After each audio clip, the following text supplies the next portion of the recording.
àwírè ẹ̀ ò tí Monarch Films International àgbéjáde kàṣàgbà wìtìwìtì ló ń ta ọ́ sinimá titun ọ̀rọ̀ Ọlọ́run àtẹ̀yí tapakọ́lé ẹ̀ ní wòlíì mi tó fi mọ́ ajẹniyọnu bí sọ́kà àtàjẹ́ ọlọ́mọ kọ́mẹ́rẹ́ yìí they are irresistible àwòtún òní wọn.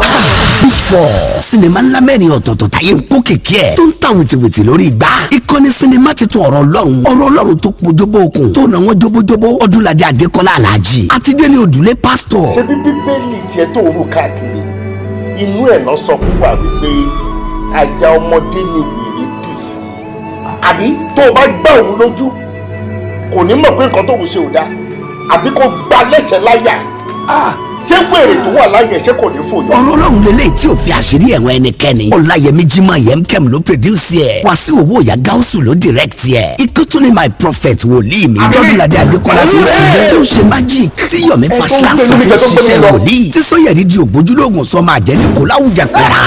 ọtí padà ní ọgá. lèmi kí ló tó ń gbé ààrẹ síbi tó tó kí ló dé kí ni ọ̀tá ní ọ̀. wọ́n yá dómi lákaná kí n wo bómi ẹ ṣe fẹ́ o. àwọn bí ẹgbọ́n mẹ́ta ọjọ́ mẹ́ta mo fún yín kẹ wá kọ́ èròjà yín màá bí kí n dá gbogbo pátápátá láìpẹ́ ẹ̀kọ́. àwọn oníkẹ̀kẹ́ ní ojú ìjà kọra wọn kí ni mo ló làjù àtàwọn ẹranko ńláńlá ń dojú ìjà kọ ọmọ ènìyàn. nínú sinimá titun my prophet ṣẹ́ẹ̀rí kó lágbára. a movie written produced and edited by Rasheed Ọlábọ̀dé Ọ̀túnba. Wàsíù Owóyà Gáúsù ló direct yẹ. Ọlákúnlé Ọlábọ̀dé big cast ló package yẹ. another one tún ni ajẹniyọnu de sọ́kà. sinimá tó fi àwa ọkùnrin hàn gẹ́gẹ́ bí aláìmoore lọ́dọ̀ àwọn obìnrin wa.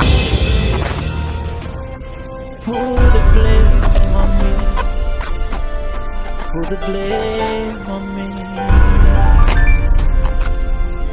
Ẹbí yìí kì bá máa jẹ́ tirẹ̀.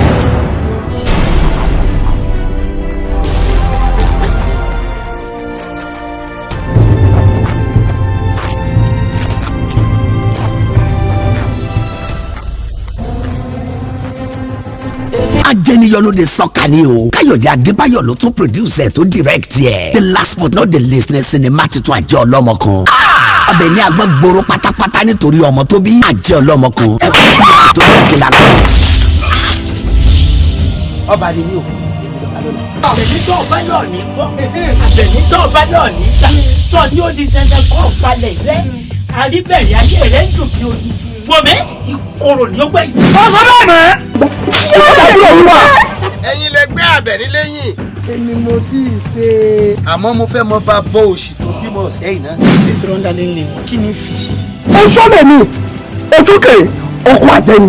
ọgbọ́n tí mi ní tuntun wá. written and produced by Bísí Oyètúnjí directed by Títí Jẹ́jẹ́ sinimá ńlá mẹ́rẹ̀ẹ̀rin yìí ó rọ gbogbo wọn pàtó kẹtìlẹ̀ marketed and distributed by Monarch Films International Enterprises Limited EU 12 and 13 Movie City Ami Arena Shopping Complex Bọ́ládé Oṣòdì Lagos telephone 0030434116 Big Four ọ̀rọ̀ Ọlọ́run my prophet wòlíì mi ajẹniyọnu de sọ́kà àtàjẹ́ Ọlọ́mọ Kan mẹ́rẹ̀ẹ̀rin ní kẹ́ẹ̀rà kẹ́ẹ̀wò kẹ́ẹ̀gbà ó kọjá bẹ́ẹ̀ go get your copies now.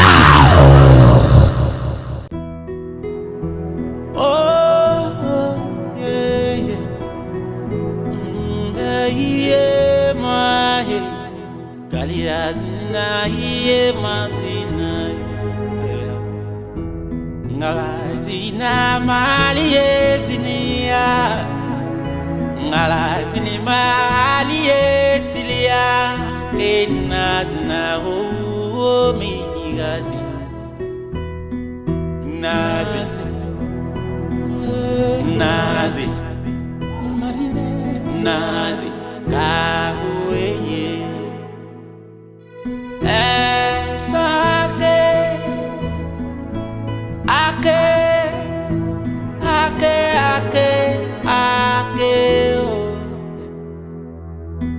sake ake o sake ake o amadu kijino ojú ní pẹ́ sí àmọ́dún kì í jìnnà yẹ ojú ní pẹ́ sí bó pẹ́ bóyá. Barman. Sorry. It takes only well trained child tó ní ẹ̀mí Ọlọ́run lọ́kàn ní generation tá a wà yìí o nǹkan ló lè kó gbọ́ ẹ̀jẹ̀. Òótọ́ ni Ají bàbá, òótọ́ ló sọ. Generation ta wà yìí lóòótọ́ ó bad. But really, ayọ̀ ọkàn tèmi ni pé ọmọ tèmi, my own kids are well trained. You understand? Especially you obìnrin yẹn Ayọ̀lá mi. Mo jẹ́ carpenter, kò jẹ́ fi ní yọ̀ṣù. What are you telling me? Ní stage tọmọ yẹn wà yẹn. Stage wo ni? Ó ṣe ń trust ẹ. No, stage wo ni Ají bàbá? Ṣé torí mo ti rí táyà ẹ ti kún tó ti ní she's still my baby. Abẹ́ mi ló ṣì wà. Ṣé mo advice tí màá fún ẹ bó ṣe wà yẹn? Okay. Sórí ọmọ yẹn bó ṣe wà yẹn. Tó bá fún ní free hand, mo ò ní fẹ́ disappoint ẹ. Àmọ́ tó bá rò pé o lè mú pẹ̀lú iron hand kan kíní kan tó máa ń pariwo yẹn. Oyún ló máa rí níkùn ẹ̀ kò lè sí nǹkan tó máa ṣe sí. Wrong analysis. Sórí Ají bàbá yẹ́ ẹ̀ sọ tọrọ fún ẹ. Sórí ọmọ tèmi Ayọ̀lá mi tó wù yẹn kò jẹ́ try bébì sì ní sí mi títí tí mo ṣe máa sin báyìí lọ lé ọkọ báyìí máa shoulder high ni as a proud father tí máa hand over lé ọkọ tó bá fẹ́ lọ́wọ́ báyìí gbogbo ètò ìsọ yẹn pé mo ní láti gbogbo tó bá tẹ̀sán wọn bá ń lọ báyìí ojú mi náà máa tẹ̀lé ni I need to handle them with iron hand man. Mo understand ẹ Ọlọ́run adé fún ẹ ṣe but advice tèmi ni pé o ṣáà take it easy. Ẹnu èmi tiẹ̀ tí mo ti ṣètò ara mi Ọlọ́run akọ̀ tó bá support mi ni èmi ti ń tolé ni mo ṣe fẹ́ ẹ̀gbọ́n ẹ̀ ṣe máa dá kọ́ sáyà. My love. No, seriously, I can't wait to see you.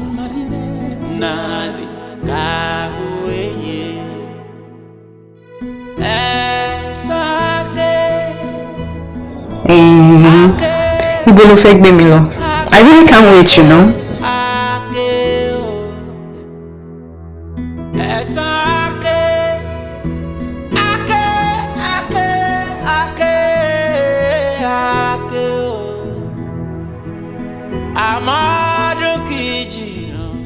She was intact, but Abarira must so better lore. Oh, mommy, mo bá mi kí wọn. Tí bá drop phone gan máa pè wọ́n fún ara mi.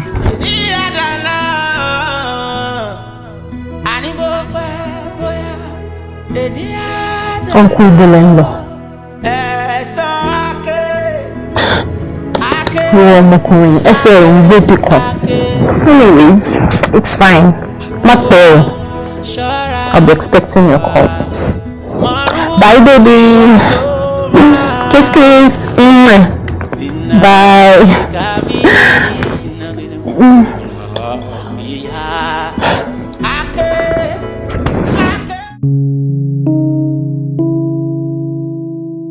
Ìtìjú ló máa jẹ́ fún ẹbí tó bá lọ lóyún láì ṣe pé o ṣègbéyàwó àbí tó bá lọ ń dọ́gbọ́n ṣe ṣìnà kan ìtìjú ńlá ni o la ojú ẹ̀ sílẹ̀ kò ríran kò mọ irú ọkùnrin tó máa mú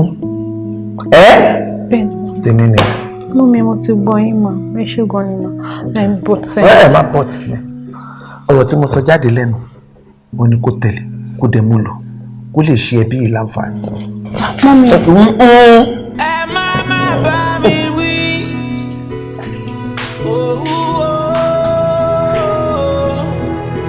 Ẹ má bá mi wí. Okay, just before we eat, we will be receiving some visitors in this house tomorrow. Visitors? Yes, visitors. Àtàrà àlejò táwa ń retí. Oh, ọ̀rẹ́ mi Adédèjì àti àwọn family ẹ̀. I can't wait to see them. You can say that again. Ọ̀rẹ́ mi àtijọ́ tó bá dé bí báyìí èmi àti ẹjọ́ máa mú nǹkan lẹ̀. Ṣé a lè bẹ̀rẹ̀ oúnjẹ wa báyìí ká fi gbogbo ọ̀rọ̀ yòókù sí bedroom? Sir Johnson. Ìbéèrè ni ẹ o. Ṣé wọ́n ni mò ń bá sọ̀rọ̀? Ọkọ mi ni mò ń bá sọ̀rọ̀. Thank you. Bless this food, oh Lord, for Christ's sake. Amen.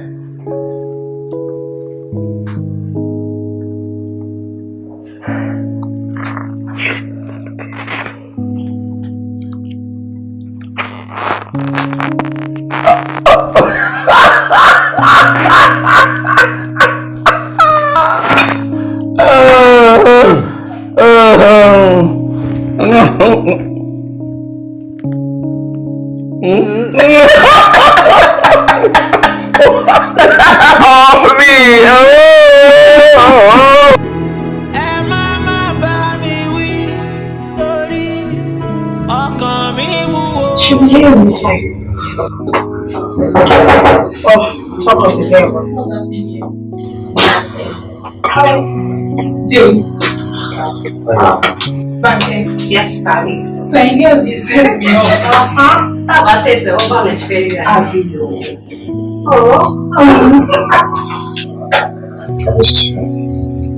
You must do it too. Because we should wait for you. The culture of the secretary should be here. Because we were worried, I'm looking for the loved one. What can I do with it? I'm sorry. Don't be very. Don't be very intentionally. They always do it. I should not show up. Don't be it's a last thing to get my own. It's about to say, so you first I remember, my church. How with my father, especially my father, you know how he is.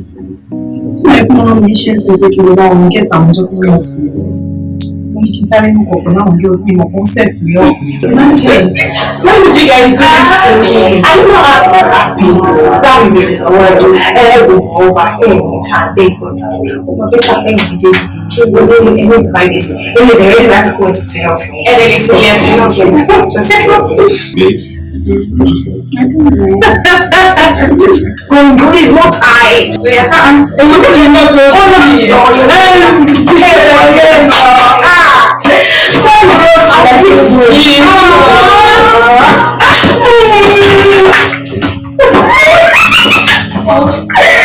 Bye bye, Emma bye. Bye bye, Emma bye. Baby, hey. My worry. Okay, you know what, saying? I promise to take you anywhere at all you want to go to. But please, be calm with me, okay? Okay, what's up? How are you discussing? I mean, how's it gonna be like?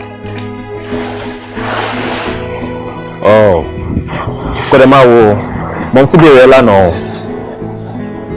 yeah? Come on, don't you trust me? Calm down. Okay, now let me tell you more. Usual joints, me poolside, need to see them. But Timba called me by saying, we need to read our guys on the junction. So Timba, shit on back, Mark Pierre. Okay, talk to you later. Bye, dear. Love you.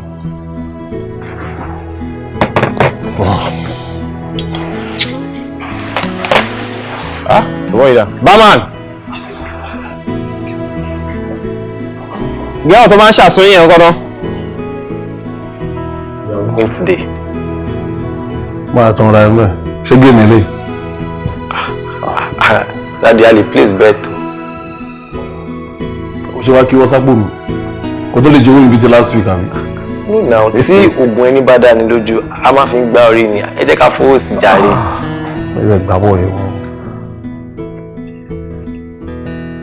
Talu, no check and to drive only man.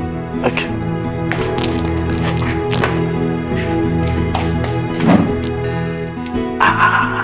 Daddy. Yes. Already daddy she not family on you. You know do? What's it?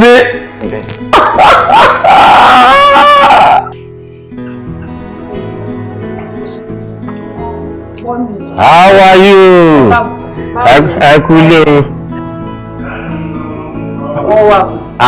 Ṣé dáadáa la bá gbogbo ilé? Olúwa ṣeun.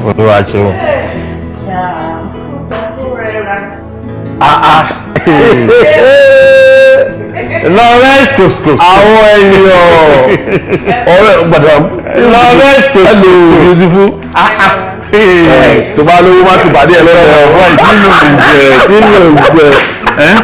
kí ló ń jẹ ìwọ bàbá yìí? Look at you too. Ìyàwó jọ. Ayọ̀lá kọ́sà. Ọ̀rẹ́ ìwà ló kí n wọ́n. Ayọ̀lá. Wo bá mi sọ fún ọ̀rẹ́ mi pé mo ti dé o. Lawrence. Mo wà ìyàbá wo ni? Dẹ̀kọ́ àwùjúwà. Ìyọ̀tọ̀ ni lára. Ìyọ̀tọ̀ ni lára. Má jà jókòó síbi yìí. Jẹ́ ká sáré bó ṣe lọ tó ṣe dé sí ọ̀rọ̀ pọ̀ ńlẹ̀. Ọ̀rọ̀ mọ̀ ń bọ̀ wá báyìí sí. Mọ̀ ń bọ̀. Bí méjì báyìí láyé rí. Ìkan tí máa ń dà sáyà yẹn kan. Ó wà àtàkùn kan wà lọ́sí lókè. Jẹ́ ìjàǹkáyà. Wọ́n mi ẹ̀ kọ́. Wọ́n wà lókè. Ìyá Ayọ̀, ẹ máa bọ̀ bó ti dé o, ẹ jẹ́ ká gist. Tí n bá ṣe gbogbo káràkátà, wọ́n ló jẹ́ ká dúró sí Kútọ́nù. Mo dẹ̀ ń pe lágbára Ọlọ́run, Kútọ́nù máa kúkú dà. Àmì o, ilé òkúta wàyí náà mà yìí sí i. Kò ń ṣe Kútọ́nù nìkan ni, kò yí sí lẹ́kọ̀ọ́ yìí náà, kọ́lọ́n kó ṣàánú wa ni, kọ́lọ́n bá wa yí gbogbo ẹ̀ padà. Ẹ dúró náà, ṣé dáàdì yín ti wá change? Dáàdì wa change kẹ̀ àwọn lẹ́pẹ̀ ilẹ̀ fi dà lálẹ́ kọ̀ràn kó sàn lára ọmọ ìyá àjẹ́ ńṣe ló fi gbogbo ọmọ inú ẹ̀ bóbìnrin. Irọ́ kò change rárá. Mo gbà fọlọ́run ni. Ṣé pé wọ́n ti jẹ́ káwọn ọmọ máa dá jáde náà? Dá jáde lọ síbu. Òyì tí ń gbà ọ́ èyí obìnrin tiẹ̀ ní ìmọ́jọ́ tó ti dẹnu géètì tó fọwọ́ kù débi tó máa lóun fẹ́ ṣe òun fẹ́ bọ́ síta. Ṣé wọ́n rò pé láyé àtijọ́ la wà ní? Wọ́n mọ̀ pé ayé ta wà yín sí yín ó ti yàtọ̀ sáyé ìgbà tiwọn yẹn.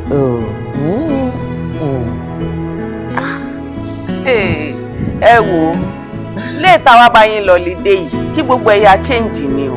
Àmì o. Mi ì ṣàdúrà. Èyí tẹ́sán yìí náà ò yàtọ̀ sí àdúrà. Àdúrà lẹ ṣe fún un. Àbí ẹ̀mọ̀ ni. A ní gbogbo tó wà ní ilé yìí ló ń fa àdúrà. Ṣòyí tó bá wá sí Kútọ́nù máa mú ẹni sí ìyàwó ibì kan tẹ́ pé wọ́n sílé kan yìí máa gbádùn bí wọ́n kò ní fẹ́ wálé mọ́. Ọ̀gá so ibi ìbẹ̀lẹ̀ yìí méjèèjì wa tẹ̀sí wá ń sọ̀rọ̀ guy to guy ẹ gbà wípé àwọn ladies wà nù ní tàǹdródé. wọ́n bẹ̀rù ayé ṣe ladies to ladies lókè. Àbí o nǹkan tí mo ti accuse fún látàárọ̀ nìyẹn kò béèrè yàn má bínú ló ń sọ látàárọ̀. Mo sábà pín pé ìta wáyé ẹ máa gbé wa jáde o. Of course na wọn ṣe ní gbé wọn jáde wọn máa flex wa gan. Flex wọn nínú ilé yìí.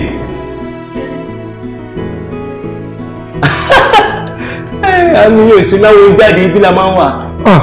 Wọ́n sọ fún kó dáàdì yìí sì ṣe bó ṣe máa ṣe ń jẹ́. Jọ ẹ má pariwo dáàdì ti change o. Change ń bo change báwo níbo abọ́ ti change.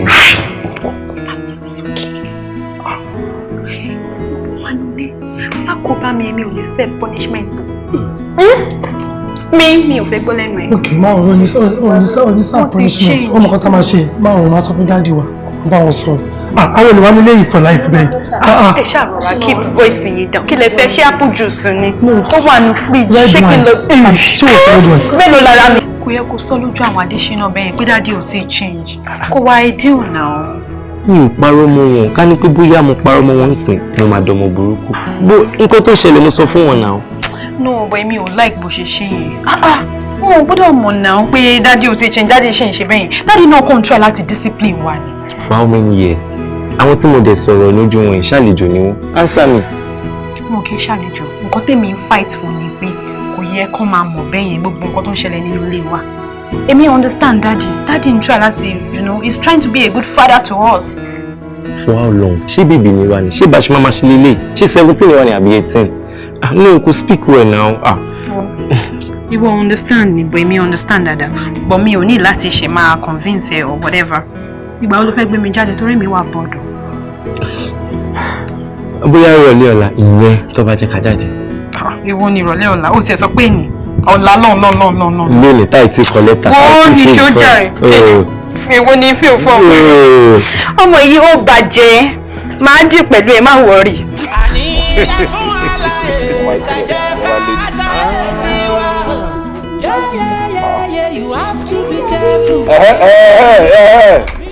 Bóyá tó ìmúlódà o.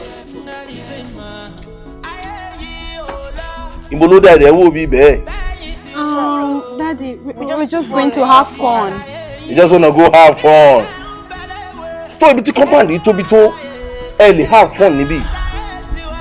Rasimono, mo dẹ̀ mọ̀ pé kò ṣẹ̀yìn ẹ o. Ìfẹ́ ló fẹ́ kọ́ ọmọ ọlọ́mọ ti àbí. Fún ọmọdé sílẹ̀ kan lọ cash fún wọn. Ẹgbẹ́ náà ní fún ti wá ń bì. No way, ti méjì no way. Ẹ wo. I want each and every one of you to go back in there, get your undress. Better still, ẹ lè something pọ̀ lẹ́gàn, ẹ lè kó wá kẹ́ bá jọ wá bí kájọ máa have fun together. Àbí kí ló sọ? But Dad, please, we're not going to stay inside. Anipe. Rasimono, sir, I heard that. Abba. Àwọn ọmọ yìí ò ń ṣe ọmọdé mọ́. They are grown up guys. Ayọ̀lá nìyẹn tí ọmọ arílẹ̀ ní títí aṣọ́pọ̀ ọmọdé ni. Ó ti di sísí fún ọ ní freedom díẹ̀. Ẹ wo Jọlá dáadé yín tí kì í gba nǹkan tí lọ́wọ́ mi o. You can go. Thank you, Daddy. Thank you, Daddy. Thank you. Kiss. Ẹ ṣáà máa lọ kiss tó dénú. Rasimono díẹ̀ o. Mi ò ní fẹ́ kẹ́ jẹ́ ká pẹ́ débẹ̀ yẹn lọ́la. Àti náà ní Tasha ti plan. Mo ní kí n sọ fún yín nítorí sì lè máa pé makeup ló dá yín. Ìwọ kọ́ ló máa ń ṣe makeup mi ò fẹ́ jóṣì o. Ṣé ìwọ kọ́ ló like makeup ni? Wọ̀wé. Ẹ̀yin tèmi báwo ni o? Ṣé wá? Oya. Lẹ́lẹ́lẹ́lẹ́lẹ́lẹ́lẹ́. Ṣé wá? Ọmọ náà ti balẹ̀ jẹ́ báyìí. What a baby. Ẹ kò trust wa. What a do? Mo ní pọ́wọ́ ẹ̀ ti busy. Yeah, what up, darling? Okay. Yeah. Ẹ má wọlé ẹ ní lẹ́tà sọ mí kí n jókè kí n tó gbà jókòó mi sọ̀rọ̀. Ta ló fún yín ní àwọn orders yìí? Waiter ní àmọ́ bí tó gbà lọ. Hey waiter, stop waiting. They only in the building. Báwo lè kí ló wá ṣe láàrin náà wá? Ṣé kìí ṣe pé ń tẹ̀ wá ṣá? Mi lè sọ pé yes, mo ń tẹ̀ ọ́ yẹn, mo dẹ̀ tún ní no. Actually, I saw your car outside. That's why I'm sure my friend got me by. But then, I don't buying this course me. But mo ti wọ́n pé, I mean, àárín fàájì ni mo ti buying, so kí n má bàa pa fàájì mọ́ yín lára. Maybe after the whole menu, then we can talk. No! Come on, get it out. Actually, I wanted to talk to you guys about. Ayọ̀lá ni àwa mọ̀, àbá mọ̀. Ó mọ password ẹ. A mọ̀ pé kò kí ń treat ẹ dáadáa, kò kí ń rí ẹ kì í ṣe nǹkan kan wùwà bí ọkọ àti ìyàwó. Àwa mọ̀, àbá mọ̀ ni. Ṣùgbọ́n má worry, nísìnyí tó ti open up sí wa sí àbí? We are going to step in for you. A máa bá sọ̀rọ̀ fún yín, and a máa sort out everything. Mo máa fẹ́ kó ní sùúrù. Mo fẹ́ kó máa pé gbogbo nǹkan tó ń ṣẹlẹ̀ náà kò ṣe intentionally. It's just due to the circumstance. So please calm down. But since the sọ fún wa sìn, wàá máa step in. Wàá rí pòun fúnra rẹ̀, ó máa upgrade. Tá a bá tiẹ̀ fi wá bẹ́ẹ̀ dá sí tẹ́lẹ̀. Ṣé tiẹ̀ eléyìí tó ti clear bills wà lẹ́nu? Ó ti win heart wa, ó ti win heart. Especially when ti win heart. So má worry. Waiter. Oh my God. What? Nǹkan tèmi mọ̀ ni pé he's trying to protect his children. Ó ná ọmọbìnrin, ẹ̀yin náà dẹ̀ mọ bí ìlú ṣe rí ẹ̀sìn. So ẹni bá lọ́mọbìnrin, ó gbọ́dọ̀ lajúlẹ̀ dáadáa. Wọ́n ṣe believe pé òun lè protect ọmọ wọn ni. Why not? Ọmọ tí ń dàgbà tẹ́ẹ̀dẹ̀ wọ́n á gba freedom wọn. Mọ́mì ẹ̀rọ bọ́kọ yín sọ̀rọ̀ ẹ̀rọ bárádì sọ̀rọ̀ kí ló ṣẹlẹ̀ gan gbélé ti pọ̀ jù náà má lọ síbi jókòó síbẹ̀ yẹn má ṣùgbọ́n àtọ̀ kí ló ṣẹlẹ̀ gan ẹ̀rọ ti sú èmi o. Tẹ bá ní ọ̀rọ̀ bàbá yín gan sú èmi gan pàápàá fúnra mi irọ́ ni mo pa kí ló dé kó fi yín lẹ̀ kó jẹ́ ìrìn ẹsẹ̀ yín kí ló ń ṣọ́ yín fún kì í ṣe àròbó ẹ̀dẹ̀ kì í ṣe kókó èmi ọmọ tó ń ṣe màìdí abáyìí o. Ṣé rí mọ́ mi? Èmi náà mo pẹ̀ máa sọ bẹ́ẹ̀. Bọ́ mọ́ sí, mo máa ń wọ́ndà pé ibo lẹ́yìn àti dáàdì ti meet. Débi pé ẹ jọ sọ̀rọ̀ ìfẹ́. Ẹ wá jọ sọ, ẹ wá gbà fún wọn láti fẹ́ wọn. Mo máa ń wọ́ndà. Don't you wonder? Onírànù nìyẹn. Ó ti ibi tá ti fẹ́ ra wa, abẹ́ igi mọ́ngòrò láti pàdé tá ti fẹ́ ra wa. Abájọ náà. Abẹ́ igi mọ́ngòrò. Ó jọ bẹ́ẹ̀. Torí tó bá jọ bẹ́ẹ̀ ni jókòó síbi má lọ sí ibà ṣe abo awo sí lábẹ́ igi mango náà. Ẹ jọ̀ọ́ ó ti tó ẹ fi ọkọ mi sílẹ̀ èmi mo lọ́kọ mi ẹ̀yẹn má wọrí màá yanjú ẹ̀ pẹ̀lú ọkọ mi. ẹ ṣe ní yanjú ẹ ṣe ní láìpẹ́ ọ̀bẹ nígbà tó yẹ pé wọ́n ti sọ yín délé àsìwòlé ìgbà wo náà gbé yín lọ sí spa last ìgbà wo náà gbé yín lọ fún shopping ṣe lọ wo movies in the last how many months lẹ ti lọ wo movies last. ẹ wo mọ́mísí àti mọ́sí yín bẹ́yìn bóyá owó ní tiwa. ṣebí tó bá tiẹ̀ máa ṣọyàn àwọn olú ẹ̀kọ́ ṣọ́ kí ló kà wá. àbí o èmi náà wọ́n dà o torí àwa ṣì kéré o ẹ lọ́ọ̀bù wọn òun náà ṣe sọ yín délé sínú ilé báyẹ̀ pé ẹ fẹ́ sóúnjẹ ni o ẹ fẹ́ ṣe anything ni o wọ́n á nínú ilé nìkan ti wá ṣe fún yín make up shopping everything inú ilé ni tẹ́ bá sick kí doctor máa bọ̀ nínú ilé but ẹ̀yin nìyẹn mọ̀ sí èmi ṣe kéré o me I want to live life and my brother too. Whoa, Fibila, please, I'm not in the mood for that. Right about now, I am not in the mood for that. Adeolu, please. That's what you're doing. And what kind of nonsense is that? Who's a fool? Baby, I'm sorry. Please, you need to calm down. Calm down for what now? Ṣé ìwọ náà kọ́ ló fún mi di nuisance? Ṣé olùkọ́ ṣe pariwo màmí? Ṣé òní pé mo ti embarrass ara mi? Kí n calm down. Till when? Till when? Báwo kẹ́wìn? Adeolu, please calm down. We shall more around parents and me. Please, you need to understand me. Who they show? Kí ló ṣe àwọn parents ẹ̀? No, bóyá ní kankan tó ṣe àwọn parents ẹ̀ tí mo mọ̀. Ṣé aká ni wọ́n ni àbí wọ́n dẹ́tẹ̀ àbí wọ́n fọ́ lójú? Sorry, please, later. Mo ṣe pariwo lójú wọn. Mo ṣe pariwo lójú. Ṣé ìwọ náà kọ́ ló jẹ́ ká máa embarrass ara wa? Wọ́n sọ pé bí a pé keep down, tell me. Èyí kiss, àlè kiss. Èyí romance, àlè romance. After 3 good years. Come on. Why? I need to set the record straight now. Tó bá jẹ́ pé bó ṣe fẹ́ continue ni. Jẹ́ ká lọ yẹ̀. Mo ṣe mọ́. Baby, please. Baby, oh. Hey, don't baby me. Baby tó fi fún mi láti join you. Do not baby me again. Ṣé o ti gbà tí gbogbo àwọn ọmọ ọ̀rẹ́ mi tó máa bẹ̀rẹ̀ sí pè mí ní Uncle Adeolu, or when next time you come into our house, Uncle Adeolu, when next time you go to next time, kí ló dé? I need cash introduction. Oh, I'm not ready. You married? Oh, I'm too young for that. When are you going to be ready for all that? When are you going to be due for this? Adeolu, please. Oh, there for me time, dear. See, just a little more time, please. A little more time, my foot. This is so mean.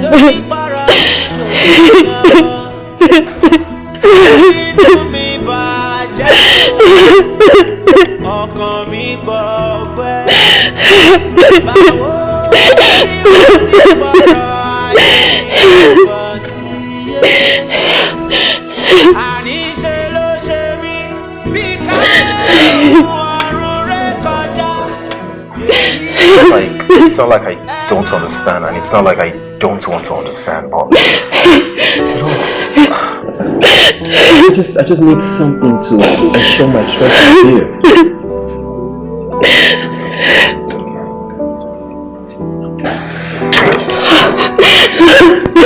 It's okay, right? Also, come on, okay? You know I love you, right? I always do. So what's the Okay.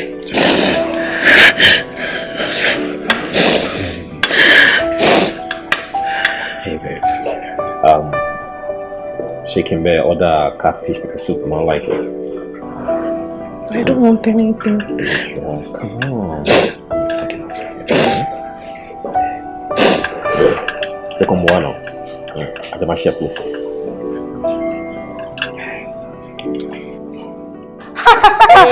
Guys, Sherry. Mi ò fẹ́ yín fún stress o, Sherry. Ibi ìbàìtà wa, mo fẹ́ ká wá enjoy ara wa ni. Mo mọ̀ọ́mọ̀ sọ fún Saje pé kó fún wa lówó. This gbogbo shopping tá ti ń ṣe látàárọ̀. Kó máa lọ pẹ̀lú àwọn ọ̀rẹ́. Kó jẹ́ kémi àtàwọn ọ̀rẹ́ mi náà. Kó jẹ́ ká ní girls time. I need private time. Ṣé wá rí ibi tí mo gbé yín wá? nǹkan tó bá wù yín lẹ lè jẹ o mo mọ̀ jẹ́ ká wá síbí báyìí ká wá ṣe fàájì ni pẹ̀lú gbogbo shopping tá ń ṣe látàárọ̀ tá ṣe ń ra jewelry tá ń ra aṣọ tá ń ra everything so I need láti wá calm down nerves wa ká mú nǹkan tó bá wù wá ká jẹ nǹkan tó wù wá ẹ lè order fún champagne agbára mi gbé agbára ọkọ mi gbé ó ti fún wa ní enough owó ẹ jẹ ẹ mú kẹtù dì lọlé ṣe wá gbọ́ o àwa ò kí ń ṣe àwọn kan tó jẹ́ wípé tán bá ń jáde tá bá ní ẹjọ́ ordinary lip gloss ẹ bá wa rà wá. ó ti tó ẹjọ́ mo ti mọ̀ pé mi náà ló fẹ́ bú. tí wọn náà wá ti mú bẹ́ẹ̀. ẹ má bínú ọjọ́. bá bínú àti ẹ lè bínú náà at least mo rí pé ẹ enjoy ara yín so a máa jẹ́ kí ẹ rántí ọjọ́ mi tá bá fẹ́ ní pé ẹ ti máa ra nǹkan báyìí wá á lè yà yín lára ẹ lẹ́mọ̀ pa àgbọn àti ṣe sílẹ̀ anyways ó yọ kí lè fẹ́ ọ̀dà fẹ́ kóúnjẹ lọ lé o.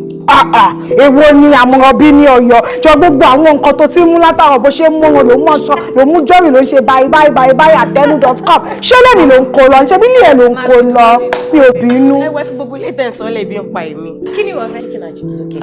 waiter wo 2 plates ní kò fi chicken and chips. jọ ara wọn fẹ́ jẹ 2 plates sí orí àtẹnu.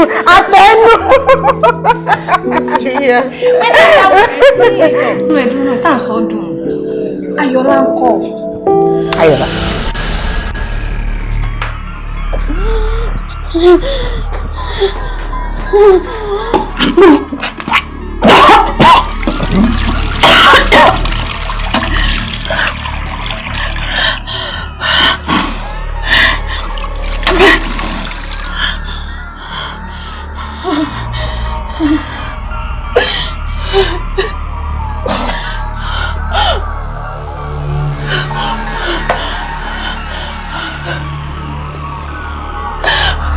You're dead. How do I explain this?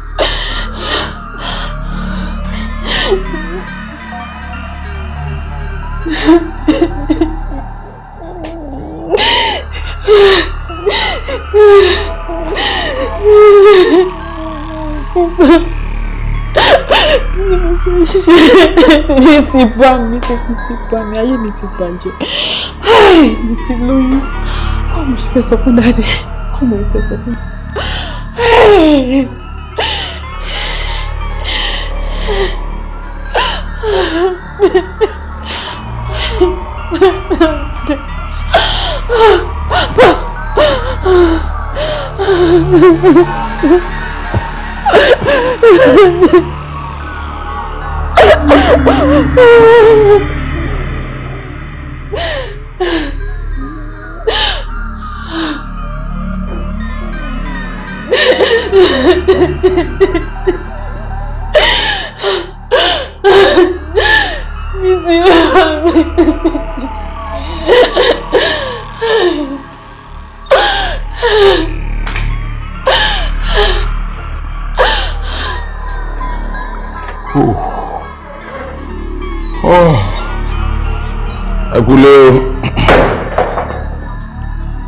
Akule, who is home?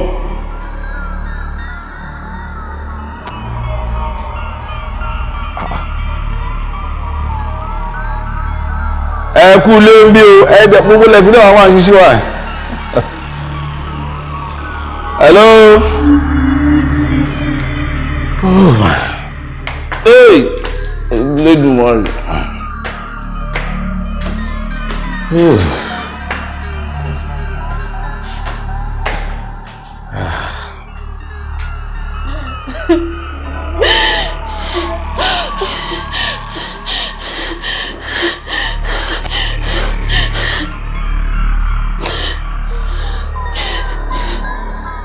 Hello. Mo ti ṣẹlẹ̀ o. Mo ti lóyún. What? Ayọ̀lá. Olóyún.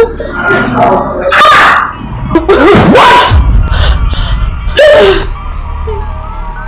Ayọ̀lá. What did you just say? Kí ló wá sí? Daddy, I'm sorry. Ó wà lóyún. I'm sorry, I'm sorry.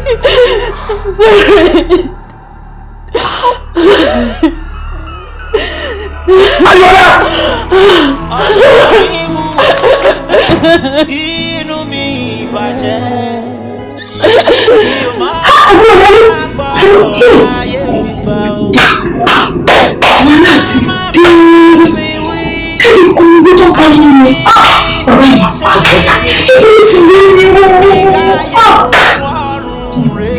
You see, this is what I keep saying. What do you want here? Ó ti dé àbí? Ó ti ṣẹlẹ̀ nílé mi, nínú ilé mi. Ìwọ lóyún. This has always been my fear. Ìwọ lóyún. Ìwọ lóyún nínú ilé mi. God, how? Tatu lele yìí ń tiẹ̀.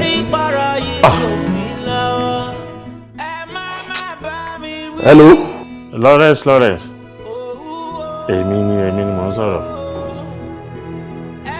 Ọ̀rẹ́ báwo ni? Lawrence, ìyá yìí fẹ́ máa gbẹ́jẹ̀ ní wíkẹ̀ndì. Mo dẹ̀ fẹ́ kí ìwọ àti fámílì ẹ̀ kẹwàá mẹ́. Ìyá fẹ́ ṣe birthday. What? Àbúrò ráyè. No, it's fine. Now we will come around. Amawa. Wọ́n tẹ̀ sọ pé ò ráyè. Yes. My point working. Okay. No problem. Mama expect you to go. Lawrence Osha. Lori Koko. That's all right. Okay. Oshe Padi.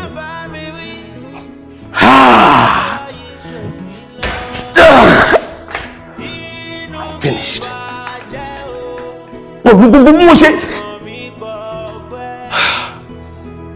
Rotimi lóyún.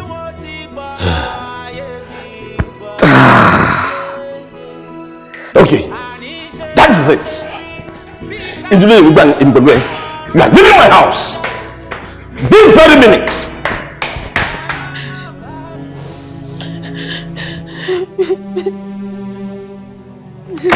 Now listen to me, and listen good. Now that you have decided to disgrace me, to embarrass me, now listen to me, and this is my decision. Koko ni gbomi, ko gbẹ̀yìn, ko tún gbàjọsọ. You will not stay in this house with me, not anymore. Then it's up where Koto Baye mi jẹ́ ẹ̀yà bàtì ẹ̀jẹ̀. Sometimes I wonder if you are actually my daughter. How can Dad? Your sister is pregnant. You are not pregnant. Nilemi, it will never happen. Now listen to me and listen good. Today I break the bond between father and daughter. Yes, you are no longer my daughter. That is why epe kan tutu kù sẹ́nu mi. Tí wàá ní wàá fojú mi pọ̀ bá ṣe fún ẹ ni. Bí mo ṣe wú ẹ yìí, àti tó wú ojú, àti tó kéré jù ní ẹrù ẹ, àwọn ti out of my house. Tí wàá tún máa rí ẹ, pọ̀ lójú mi yìí, òkú méjì máa bọ́ lọ́wọ́ lé.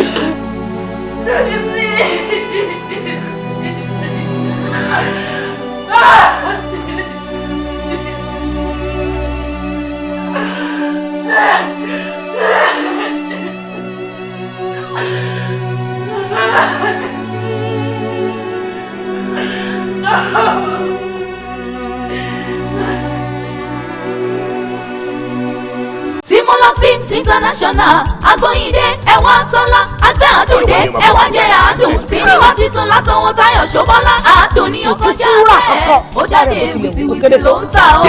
bẹ́sẹ̀ là ní sinimá titun àdùn kóló májì àrọ́ràn lọ́jọ́ nǹkan ẹ̀yẹ wa ni àdùn tó lé pupa parẹ́ dẹ́rẹ́dẹ́ lójú tó wá wọ ojú àwọn àgbàlagbà lótú ìfẹ́ wọ́n ní kàkà kíkú ó má jẹ sèse àfi ṣàwádànù. gbogbo ohun tó ń ṣe ọ́ òní ni wọ́n yànjú rẹ̀ fún ọ ọmọ yìí ni ọmọ tó ṣẹ̀mí èmi ní ọjọ́ ẹ̀san ẹni ọlá láti òní ìlọ ọ̀tún lójú rere àwọn èèyàn mọ́ ó lóò lódùmarè kan ò ní sàánú.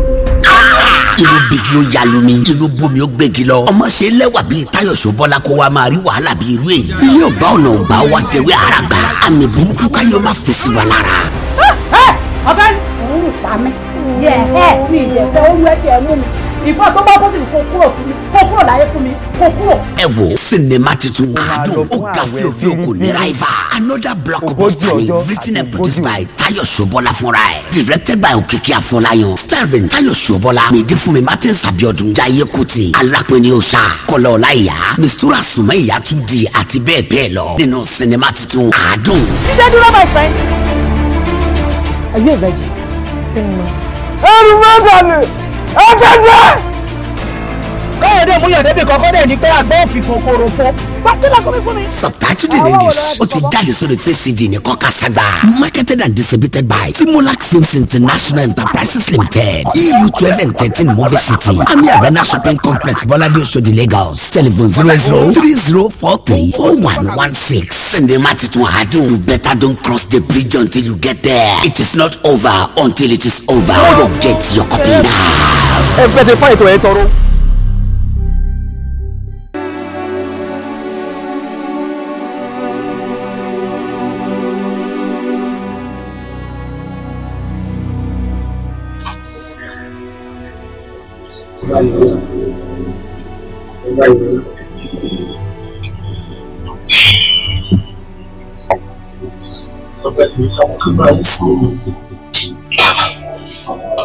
We shall suffer more stress in it. I had a very stressful day and then it rest.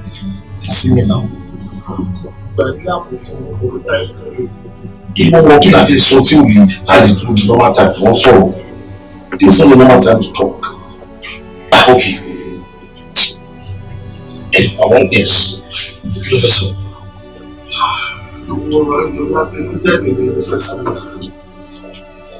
Ọlọ́mọdé ò ní gbà pọ̀ yóò bá ara lọ́wọ́. Táwọn ìṣe àṣìṣe nínú káàsì. Kò lè sẹ́ni tí ò lè ṣe àṣìṣe. Àgbélébù wà lọ́rọ̀ tó ṣẹlẹ̀ yìí.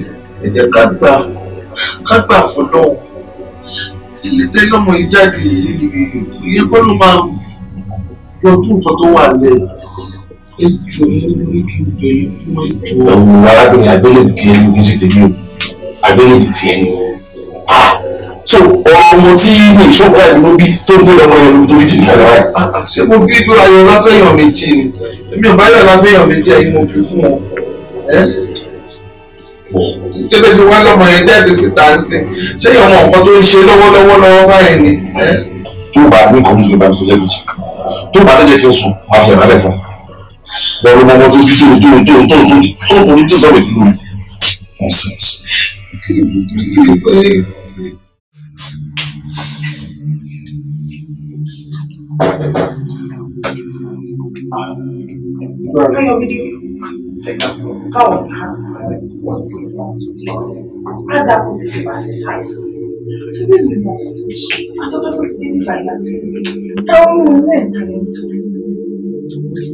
Bóyá tó bá bá sọ, ó máa lọ, torí àwa ti bá sọ.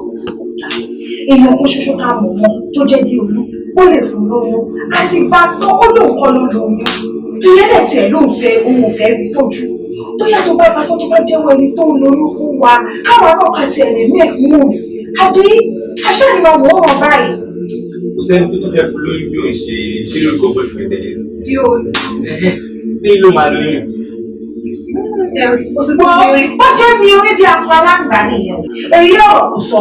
Níṣẹ́ ló mi orí ọ̀bẹ bá sọ̀rọ̀ tó wọ́n ti sẹ́yìn. Ẹ fọkàn yín balẹ̀ nílé. Ẹ tún fọkàn àwọn yín balẹ̀. Ẹ lè sẹ́ni tó lóyún náà. Tí olùkọ́ kọ́ ló lóyún. Ta ló wá lóyún? Ta ló lóyún? Ṣòro bí àmú oníṣẹ́ àbúrò bí àmú oníkọ̀ tó fẹ́ ṣe pẹ̀lú táìmù. Tí mo máa wá sí ìgbà ojoojúmọ́ láti wá máa bèrè lọ́wọ́ ẹ̀gbẹ́ ta lóyún. Ṣọ́mọdé ni ẹ̀yìn, wọ́n wá máa sunkún bí egbèrè. Ta ló lóyún? Ọkàn mi wúwo, inú mi bàjẹ́. Mi ò mọ bí máa gbọ́rọ̀ ayé mi gbà o. Ẹ má bá mi wí. Àní ní ṣe ló ṣe mí.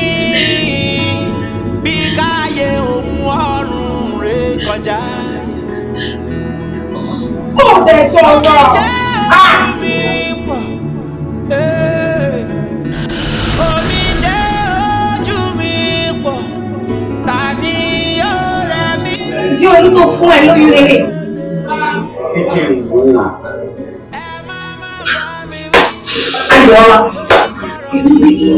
Tí o ṣe fẹ́ràn sí ọ. Pẹ̀lú bí òun ṣe ní sọ̀rọ̀ fún ọ tó. Pẹ̀lú bí òun ṣe máa wá tó máa ké nítorí tiẹ̀. Wá ṣe nǹkan tó tó wá. Tí o bá lè ṣe nǹkan báyìí fún ẹni ọjọ́ sọ fún wa pẹ̀lú ìfẹ́ rẹ̀.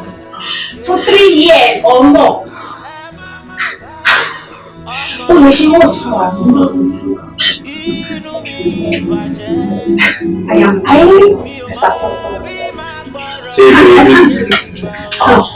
Tolu! Ṣé ìfẹ́ ṣe lè ti ara yìí fígbà wò rí? Àbí bẹ́ẹ̀ kọ́? Fi sí tẹ̀ǹtẹ̀ fi wá sí ìgbà yìí láyé sí i. So, mo ti ní bí mo ṣe máa sí síbi kí n wọlé kékeré kan.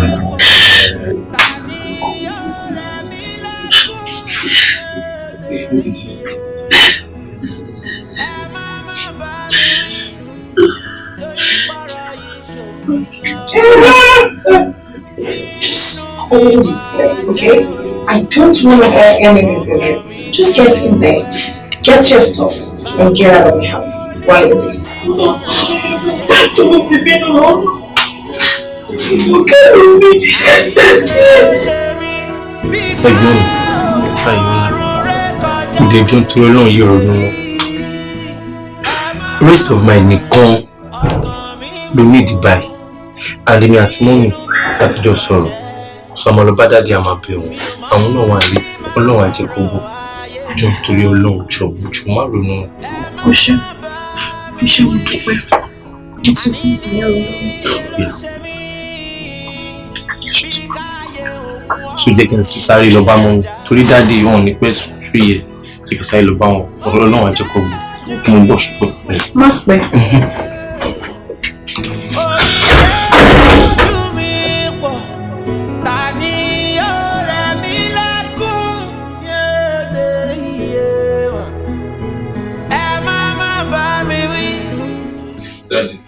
Yeah, ṣé ẹ ti sẹ́ dání? Rárá sáà yóò. Dáadé ẹjọ́ mo fẹ́ kẹ́ pardon sísá mi. Ìyẹn ló jẹ́ mo fẹ́ jẹ. Àti ṣòro jẹ́. Ebi wà lọ́kọ̀ọ̀rọ̀ bí ìwọ ni. Oúnjẹ yìí ti wà nílẹ̀ náà. Ẹ kí ló wá dé sẹ́yìn pé ọ̀rọ̀ ìwé náà fi ká ní wọ́n yàrá sísìn. Tètè gbàgbé gbogbo yẹn jọ fún ìjọba yìí fún ìtẹ̀yọ́lá.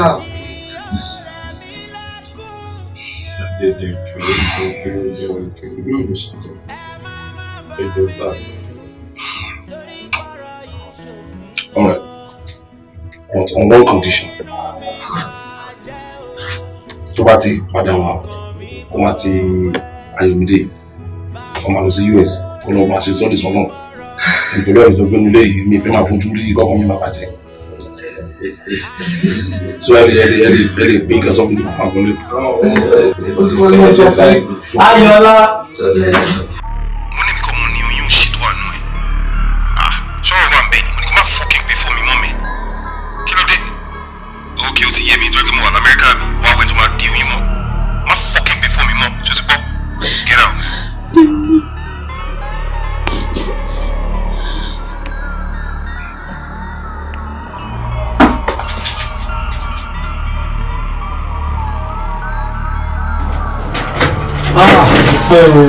Ayọ̀lá. Ayọ̀lá, dáàdì ti gbọ́. Ayọ̀lá, dídé jọ èmi ò mọ ohun tẹ́lẹ̀ màmá sùn sí. AY. Ayọ̀lá, Ayọ̀,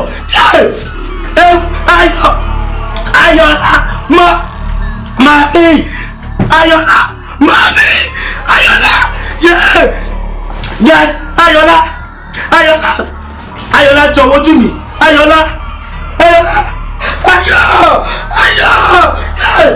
Mọ́mí, tẹ́ bá mọ plan mi fún birthday yín. Èmi àtàwọn kéṣà mi. You need to see it. Ṣé kí n máa kàn kọ́ 30 plan kalẹ̀? Mo ń gbọ́ o. Iyín olódó. Àwọn òjẹ́ poundo o. ẹ̀bà wà ń bẹ̀ sẹ̀mó tí wọ́n gan ògbẹ́yìn tó bá dẹ̀ jẹ́ rice ni rice white rice wà ń bẹ̀ ẹlẹ́ja tútù àbí jollof rice àbí fried rice Chinese rice gan wà tó bá dẹ̀ jẹ́ wà lẹ́fẹ́ ni ẹ̀wà gan wà ẹ̀wà àti dòdò ẹ̀wà alágbàdo gan wà mọ́ínmọ́ín gan wà ń bẹ̀. jọ ní tìsíbi. kí ló dé ṣé 2 million naira ló kó fún wọn ni. ṣé mo sọ fún yín ni gbogbo savings mi ló wà ń bẹ̀. mọ́mísí mi náà ṣe bẹ́ẹ̀ dé jàre. ẹ̀wà alásùnmọ̀ yẹn ṣe bá sọ̀rọ̀ tó ń sìn ẹ̀wò ó tún bá mi pọ̀ ní súyà gan. ṣàwámà gan ń bọ̀. ẹ wo èèyàn 70 mo ní kó bá mi ṣe jàre. èèyàn kẹ́ni mi ìfẹ́ mi ìpèjọ yan 20 to 25 lọ. kí ló dé. wo bẹ̀rẹ̀ o ẹ má bẹ́ẹ̀ mi fẹ́ pàtí lójú o. sórí lẹ́yìn àwọn ọ̀rẹ́ mi kan tó máa dé láti Dubai àtàwọn tó ń bọ̀ láti Èkó mo rántí pé ọ̀rẹ́ mi kan sọ pé ó ń bọ̀ láti UK àwọn kan dẹ̀ ń bọ̀ láti US sórí lẹ́yìn àwọn yẹn ó tọ́ o. kò sí wàhálà àwọn èyí tèmi náà ti pè ń kọ́ ẹ jọ ẹ tiẹ̀ dúró náà ṣé ẹ bá mi pa àwọn Ayọ̀lá ni. èmi ti invite àwọn ọ̀rẹ́ mi ti fẹ́ invite mo dẹ̀ ti mọ bí ṣe máa take care àwọn tán bá débi mo fẹ́ yọ sí nango ọlọ́tìdé ni. Oh yes pẹ̀lú shaman tó dáa àwọn ọtí tó bẹ́lẹ́ lẹ́nu tó bẹ́lẹ́ dáadáa lèmi máa kó wọlé ẹ̀yìn ẹ̀fì yẹn lẹ̀ mímú yẹn ẹ̀dá yẹn dé mi. ọkọ mi dadi. That's why I love you. ẹ̀tí ẹ̀ lèmi náà ṣe yóò fẹ́ ẹ ló mọ nǹkan tó bù sínú kíní sínú rẹ̀ tó ẹ̀ ṣe yóò fẹ́. àwọn Ayọ̀lá náà ni. ẹ̀lú ọ̀rẹ́ mi ṣé ti múra. ta ló ṣe pọ́kú. Ayọ̀lá èwo. kí ló ṣe kí ló ṣe. Ayọ̀lá kú. kí ló ṣe. Abiyamọ. kí ló ṣe Ayọ̀lá. Yé! Orore o. Abiyamọ. Yé! Yé!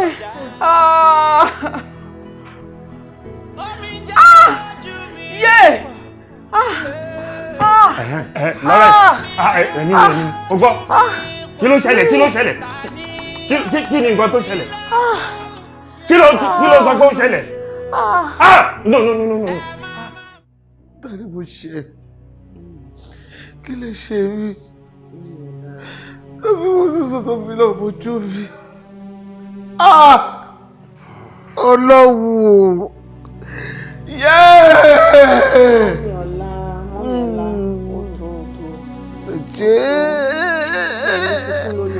ọmọ mi dà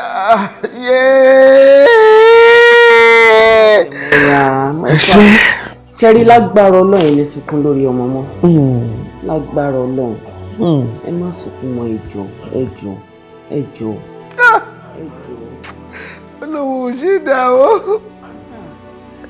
ó ṣe dáadáa. Well, Ayomide has gone to the States to further his education. He believes he can actually. And he can't disturb education.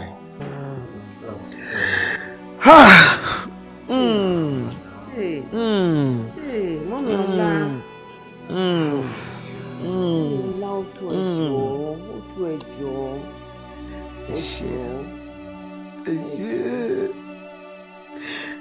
ṣé mi ò rọ́mọ mi mọ́. ṣẹ́rí tó wà nílẹ̀ lágbára Ọlọ́run á dúró dídá o. omi jẹ́ ojú mi pọ̀ omi jẹ́ ojú mi pọ̀ ta ni yóò rẹ̀ mí lẹ́kún ẹ má bá mi wí torí pọ̀rọ̀ yìí ṣòmí lọ́wọ́ inú mi bàjẹ́ o ọkàn mi bọ̀. ọmọ ọkọ tí mo jẹ́ kí n máa lọ́dún ẹ̀ náà rather than ẹni tí rárá mi ìfẹ́ jí bọ́dì ìsẹ́ni òkú. Adeolu, calm down, mo ti explain fẹ́ ká tó wá síbí báyìí náà. I'm married pẹ̀lú ọmọ méjì níbi ló fẹ́ sọ bẹ́ẹ̀. She should be well, Mama. You'll be fine. I'm not really now. Because it's so much in love. But come on.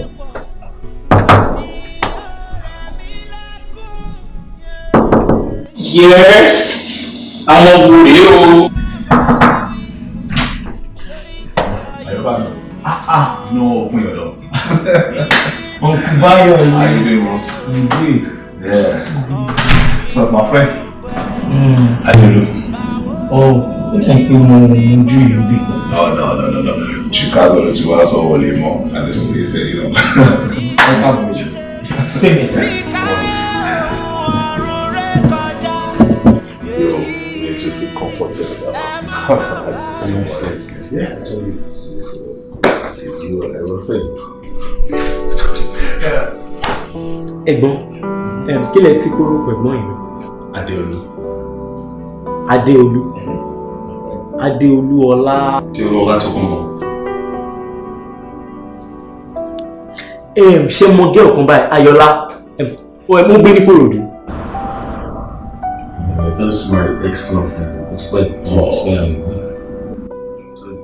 Kò ní ta fún bọ̀bọ̀ yìí. No. Ayọ̀bádé. Ìwọ ọmọ Ayọ̀lá ó pa èmi lẹ́gbọ̀n.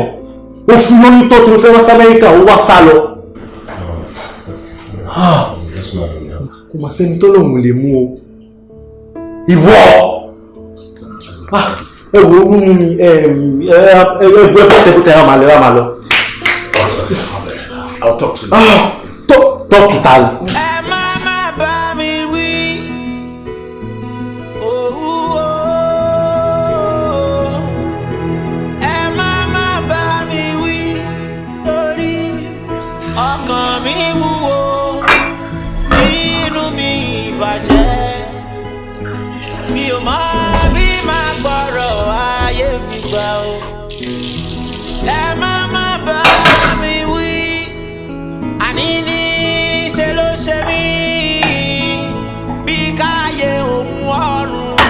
Kọjá omi jẹ́ ojú mi pọ̀, omi jẹ́ ojú mi pọ̀, àní ọ̀rẹ́ mi lẹ́kùn ẹ má bá mi wí torí pọ̀rọ̀ yìí ṣòmí lọ́wọ́ inú mi bá.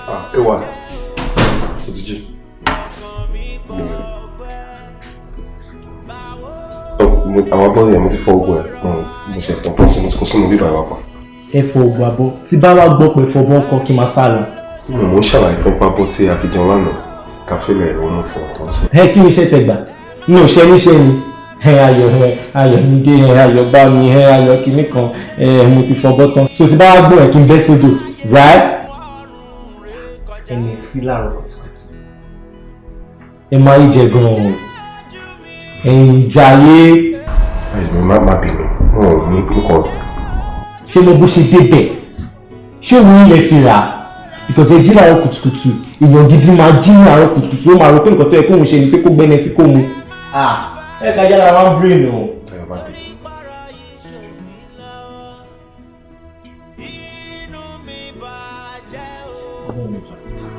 Ọkàn mi gbọgbẹ́, báwo ni wọ́n ti gbọ́rọ̀ ayé mi bọ̀ níyé.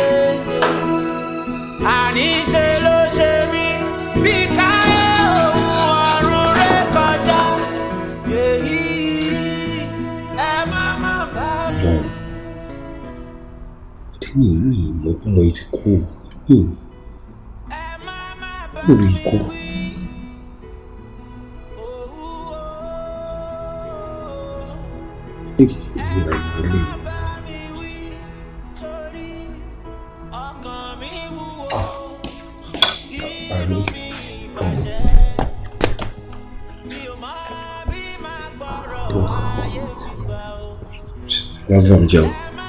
Ìdúró lé gbogbo adúrú oúnjẹ báyìí síwájú. Èmi ò mọ́ná dà mo máa ń ra oúnjẹ ni ṣé mo ń tẹ́lẹ̀ máa ná mi. Mo díẹ̀ ni mi mọ̀ pé mi ti jẹun látàná nígbà tí mo ti dé yẹn. Ebi ń pa yín lẹ wá bu oúnjẹ síwájú bẹ́ẹ̀ ni tó gbọ́jọ́ kú. Ẹ wá tẹ́mi bá mọ̀ pé bẹ́ẹ̀ ṣe máa jẹun bí ẹlẹ́wọ̀n líle mi ò ní gbá yín sílé o. ẹ̀gbọ́n báyọ̀ ló sọ fún mi pé bẹ́ẹ̀ ṣe máa ṣe léléyìí o. ẹ wò tẹ́ bá fẹ́ wà nínú ilé yìí ẹ jẹ́ kí ọwọ́ yín ṣe kí ni kí ọwọ́ yín máa gbé ibi tí ó máa gbé. ayé gba tápá yín gan o. ó lè jọ tó rọ lọ́hùn dáríjì mi mo mọ̀ pé ohun tó ṣẹlẹ̀ yẹn ló ìgbẹ́ ẹni mi ìmọ̀ pẹ́pọ̀ ẹ̀ ṣaláìsí mi mọ́. sítórì ní gbogbo yẹn jọ ìyẹn ò bá mi ìyẹn ti lọ ìyẹn ò kàn mí gbogbo ayé yín tó ń ṣe yín kò kàn mí ẹ̀yin lè máa lọ bá àwọn ẹlẹ́dàá yín sọ ẹ ṣàrà bò torí òun náà lè máa jẹ lọ́la ẹ ti gbọ́ ẹ bò kẹ́ lọ tọ́jú ẹ̀. orí tèmi rò látọjọ́ ẹ. ọmọ tó ń. ibo ló sá lọ látọjọ́ ẹ tí wọn máa pẹ lára pé o ti ẹni pé kọ. ìyẹn aṣọ àṣìṣe aṣọ àgbẹ̀hùn. nígbà ní Amẹ́ríkà tó. so àwọn ráìbà mi kan.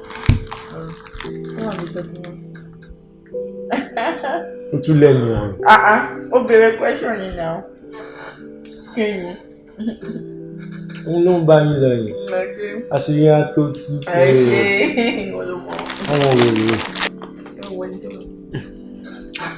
Yes, who is it?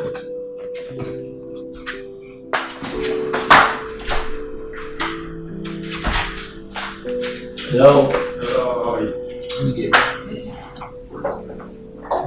Sorry, I'm very good. Adeolu. Sorry, ṣé Adeolu ló fún yín address bíbá yín àbí báwo? You have the wrong address because Adeolu tèmi mọ̀ ọ́ òun Scott ní bíbá yín kò ní owó láti fi gba ilé kò dẹ́ ṣe òun ló ń gbé ní àpátímẹ́ǹtì wọ́n wá bá bẹ̀bẹ̀ ń bẹ̀bẹ̀ gbé bíbá yín. This is my house and kò kọ́ lè fún yàn ní address just anyhow. Hey, come on, bro. You're sounding so rude. You walk into my own apartment and tell me I'm rude. And I said you have the wrong address. Please just leave. Are you serious? Ó bàjẹ́ gan ṣé ó gọ̀. Ìwọ gan bàjẹ́ òfin nura. Ẹ bọ́ tàjọ́. Please can you just. Ṣé o mọ̀ tó ń lọ ni? Let's go there. Yeah. Let's go. Before you buy the emotion. Are you for real? Tẹ̀tẹ̀. Òdì ajá. Ǹjẹ́ ẹ ti dìye ìdí o? Bàbá yẹn bàjẹ́ gan ṣá. Ó bàjẹ́ gan. Ó dà kí n fọ́ ní 40 idiot. You don't have to do that. What do you mean I don't have to do that? Ó ní ṣe máa sọ̀rọ̀ sí agbẹ́yìn awáyàn wá. Ṣé ó mọ̀ wáyé tẹ́lẹ̀tẹ́lẹ̀ ni? No, wọ́n lè calm down, lè calm down. Okay, ọmọ tó ṣẹlẹ̀. Gbogbo ilé tó ṣẹlẹ̀. I don't really understand it as well. You don't? For real? Okay, I don't too. But next time, bá mú sọ fún, it's okay, no be me. It's alright, just take it easy. ọ̀rọ̀ tó sọ sáwọn pípọ̀ yẹn ti pọ̀ jù nígbà tí má bá wọn sọ̀rọ̀ bẹ́ẹ̀ yẹn lọ. bó ṣe gbé wà ni mo ṣe gbé fún ẹ. But all the same you also calm down má bá wọn sọ̀rọ̀ bẹ́ẹ̀ yẹn ó ti pọ̀ jù. wọn kọ́ àwọn yẹn tó bá yẹ pé wọ́n kọ́ wọn ni wọn ò ní bá mi sọ̀rọ̀ báyìí bá mi. Everybody kọ́ ló máa wà nice or ló máa mọ̀ ọ̀rọ̀ sọ ìwọ ló máa mọ bó ṣe máa gbọ́rọ̀ kalẹ̀ fún wọn pátá. wọ́n wà òkè àwọn yẹn ti sọ àfàtẹ́ńṣẹ̀. Bella. Baby me. So, what's up? I feel like anybody can on Friday. Hey, someone. Yes. What if I use you? Joe, one life to live. Najaye yìí ni baby. Bago bó ṣe ṣẹlẹ̀ máa jaye yìí. Wo kò wá sí owó. Ó máa wá ni. Ó máa wá kan ní ó máa wá kan ní ó máa wá. Okay, tẹ́ bá sọ bẹ́ẹ̀. Of course. Àwọn ajaye Friday. Wọ́n máa ṣe bẹ́ẹ̀.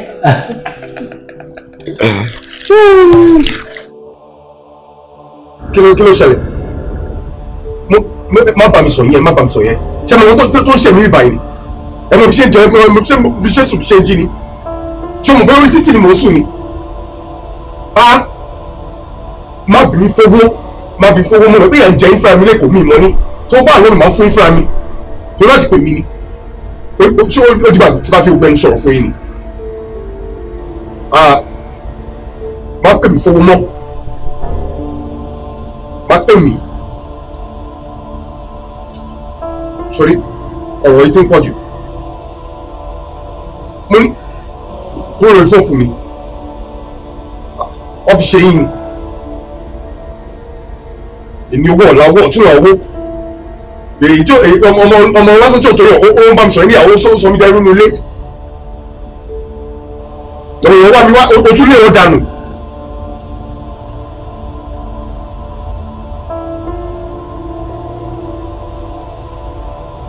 ti dáríjì mi ìwọ ọmọbìnrin dáríjì mi kí ìwọ lè dá fún mi ìyá yìí ti pọ̀ ní mo ti jìyà yìí jù kí ló dé jọ̀ọ́ kápẹ́ náà lè dáríjì mi. mo pa èrè.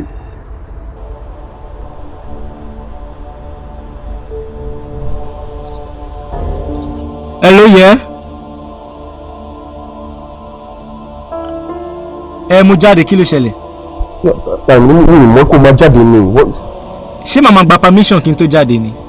wàá ti fi kọ́kọ́ lẹ̀ fún mi. ìgbà tí mo jáde tí mi wá fi kí ilẹ̀ nǹkan. mi má bínú mi mọ òtútù mú níbi tí mo wà yìí ni. èmi ni mo ní lé mi náà nǹkan tó bá wù mí ni mo lè ṣe pẹ̀lú kọ́kọ́rọ́ mi ṣé kí n jáde kẹgbéyàn wá sílé kẹpá ni. Ayọ̀mídé mi lè ṣe bẹ́ẹ̀ mọ́ nítorí Ọlọ́run. bro ìyẹn ò kàn mí tí bá ti dé ẹ máa wọlé ẹ jókòó síta ń bẹ̀. kí ni kí n ṣe báyìí oṣù mú fún mi ìjọ nítorí Ọlọ́run tí bá mọ̀ mi ò ní. tí bá ti dé ẹ máa wọlé ẹ jókòó síta ń bẹ̀ wò ó dàbọ̀ jàre. àbò tí ẹ máa gbọ́rọ̀ pọ̀pọ̀. Hello? Ayọ̀mídé. Kí ni gbélé yìí ṣe wọ̀ lọ́wọ́? Kí ni gbélé yìí o?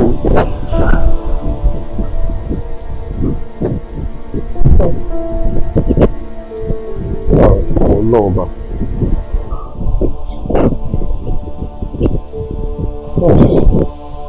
Mo dé jọ nítorí Ọlọ́run jọ.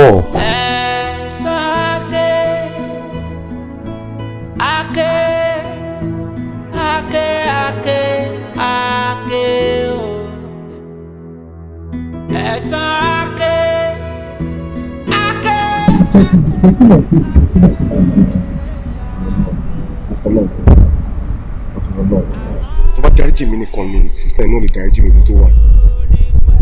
Jọ, look, I've learned my lessons, okay? I made a mistake, and I promise I will never ever do such or neglect another woman again. Jọ tó lọ lọ, à ń ṣọ lọ́hùn náà fúnra ẹ̀ ó ń dáríjì wá. Look, I know karma is a bitch, alright, and it has come to haunt me. Nítorí Ọlọ́run mo bẹ̀ kégbọ́n náà kó lè sùn níbi tó wà. Mi intention láti da family yín wà bí kí n ṣe báyìí fún yín. Jọ nítorí Ọlọ́run àbí jọ. ẹ̀yin sọ ilé aláyọ̀ di ilé ìbànújẹ́ ẹ mú ìkorò ẹ sọ sí ilé tó ń dùn ilé tó kún fún wúrà oyin àti ohun mèremère ẹ̀gbọ́n kan ṣoṣo tí mo ní ẹ mú ẹ pa. Jọ nítorí Ọlọ́run. ẹ wo mi ò ní stress gbogbo nǹkan báyìí ẹ ti rí i pé mo late fún mi ṣe báyìí tí bá dé àwọn máa sọ̀rọ̀ I just have to.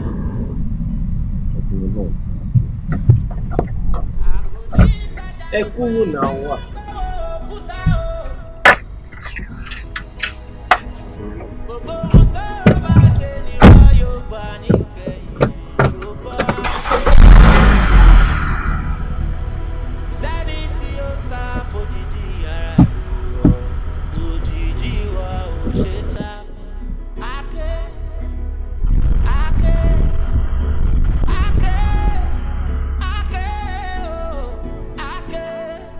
Jókòó kò lè tó báyìí sit down. ṣẹ́ṣẹ̀ tó lè ṣe tó ní dáríjì náà kí ló lè tó yẹ listen mo mọ ọkàn tó ń lọ ẹ ẹgbẹ́ ẹ tó kú ní Naija wọ́n tó bá wò dáadáa ká má pààrọ̀ òun kọ́ ló pa ẹ̀gbọ́n ẹ̀ directly yes òun kọ́ ló pa ẹ̀gbọ́n ẹ̀ ó kàn jẹ́ wípé sábà bí ikú ẹ̀gbọ́n ẹ̀ lóòótọ́ ọwọ́ ẹ̀ ló ti wá kò sí nǹkan tí òun lè ṣe náà a máa dáríjì ni a ṣe Ọlọ́run ọba ó ń dáríjì wa so tala wa ta ni wá tà ní dáríjì ẹni tó bá ṣẹ̀ wá. má bàa treat ẹ mọ ẹgbẹ́ ẹ ṣe tẹ́lẹ̀ jọ máa ṣe bẹ́ẹ̀ dáríjì. torí Ọlọ́run please àbúrò mi jọ dáríjì Adeolu please. ẹ bọ̀ kí ni tẹ́ pé àwọn nǹkan téèyàn ò jẹ kó yẹ kéèyàn máa fi ronú àwọn ìrírí tí ò yẹ kéèyàn máa ṣe ìyẹn máa ṣe ṣe bóbìnrin ló bí wa ṣé tó bá yẹ pé wọ́n wú wà bẹ́ẹ̀ yẹn fúfú ìyá tiwa ṣé àwa máa wà báyìí àbí inú àwọn òbí àwọn máa dùn. èmi máa dáríjì àbí mo dẹ̀ ti dáríjì ṣùgbọ́n èmi kan ló ṣe òkú ọ̀run ló ṣe tó bá dẹ̀ òkú ọ̀run kó dáríjì. òkú ọ̀run á dáríjì tí wọ́n bá ti dáríjì tó o máa treat ẹ mọ́ then everything á padà sí bó ṣe wà tẹ́lẹ̀ please love sí ti yín o.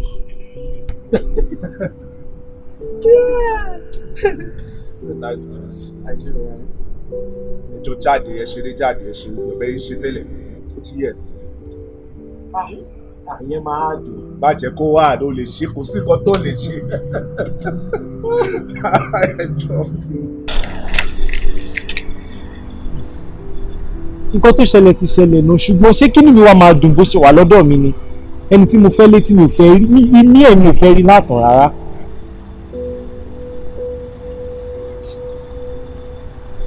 Kò sí wàhálà nǹkan tó ṣẹlẹ̀ ti ṣẹlẹ̀ lóòótọ́ bẹ́ẹ̀ ṣe sọ.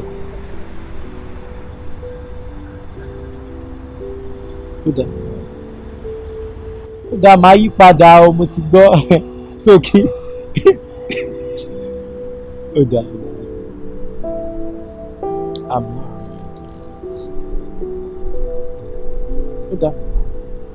Dáàdì mi náà ńkọ́? Alihamdulilayi. Dáadáa ni alihamdulilayi. Very, very, very happy to be here. Everybody. Má bínú. Gbogbo wa tó ṣẹlẹ̀ yẹn eré òtún ṣẹlẹ̀ mọ́ láyé. Ṣọ́ mi yẹn. Àwọn àtẹ̀mí náà ń jà. Kò lè sẹ́ni tó perfect. So, please. Yeah. Thank you so much. That's what's up. Thank you so much. Ẹ̀jọ̀ ṣé aṣáà ń jáde láti bíbẹ̀ ṣá? Ẹni tó máa gbé wa jáde. Yeah, that's true. Follow me. All the bills on you. So let's go.